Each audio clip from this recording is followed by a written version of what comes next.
চাকরি আছে তবে বেতন নেই, এভাবেই বিনা বেতনে 2 বছরেরও বেশি সময় ধরে কাজ করছেন জাতীয় হৃদরোগ ইনস্টিটিউটের শতাধিক কর্মী। প্রশাসনের আশ্বাসে মাসের পর মাস কাজ করে গেলেও অর্থের অভাবে দুর্বিষহ হয়ে উঠেছে তাদের জীবন। বকেয়া পরিশোধ ছাড়াই এখন তাদের বাদ দিয়ে ঘুষের বিনিময়ে নতুন করে নিয়োগ দেওয়ার প্রক্রিয়া চলছে বলে অভিযোগ উঠেছে। এই সিন্ডিকেটের কাছে অসহায় হয়ে পড়েছে হাসপাতাল কর্তৃপক্ষ। বিস্তারিত সঞ্জয় অধিকারী রিপোর্টে।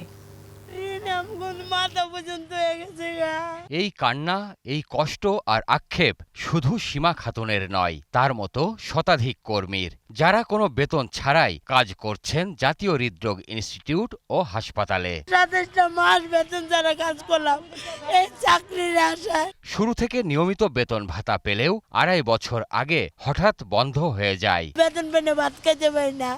আমরা এখন কোত্থেকে টাকা দিব? 2 লাখ 2.5 লাখ। যদি ডিউটিতে না আসি ফোন দিছে, আসো না কেন, কিন্তু বেতন নাই। কাজ করে রাস্তা ঘুরি, কাজ করো কাজ করো কাজ করো। বেতনটা দিয়ে আমাদের না করে দিতে আমাদের কোনো দুঃখ ছিল না। হাসপাতাল কর্তৃপক্ষের অনুরোধে তারা সেবা চালিয়ে যান, তবে বারবার আশ্বাস দেয়া হলেও বেতনের দেখা পাননি তারা। উনি বারবার বলছে ডিউটি করো, আমি দেখব। অভিযোগ রয়েছে সরকারের কাছ থেকে তাদের প্রাপ্য বেতন তৃতীয় পক্ষ বুঝে পেলেও কর্মীদের দেয়া হয়নি।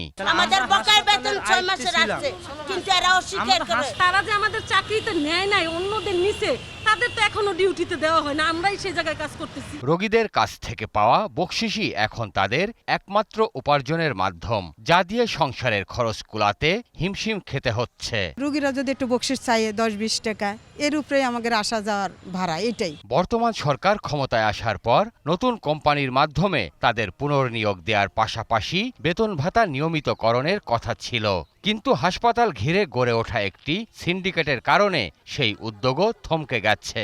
আজকে কেন আমরা রাস্তায় ঘুরুম? কার কাছে যাবো? আমাদের যাওয়ার মতো কোনো জায়গাই নেই। অভিযোগ 2 থেকে 3 লক্ষ টাকা ঘুষের মাধ্যমে হচ্ছে এই নিয়োগ। আমার তো তেমন সামর্থ্য নাই যে আমি টাকা দিয়ে যাইয়া চাকরিটা নিব। সুপারিশ মানে না, শুধু টাকা। এগুলোর ভিতরে যারা কর্তৃপক্ষ তারাই আছে। তবে এই অভিযোগ বেমালুম অস্বীকার করেন সংশ্লিষ্টরা। ক্যামেরার সামনে কথা বলতেও আপত্তি জানান।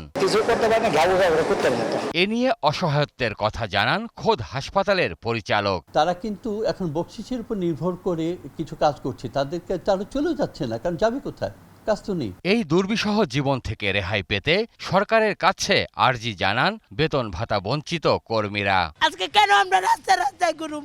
এটাই তারেক জিয়ার কাছে প্রশ্ন। সঞ্জয় অধিকারী, 21 টেলিভিশন, ঢাকা।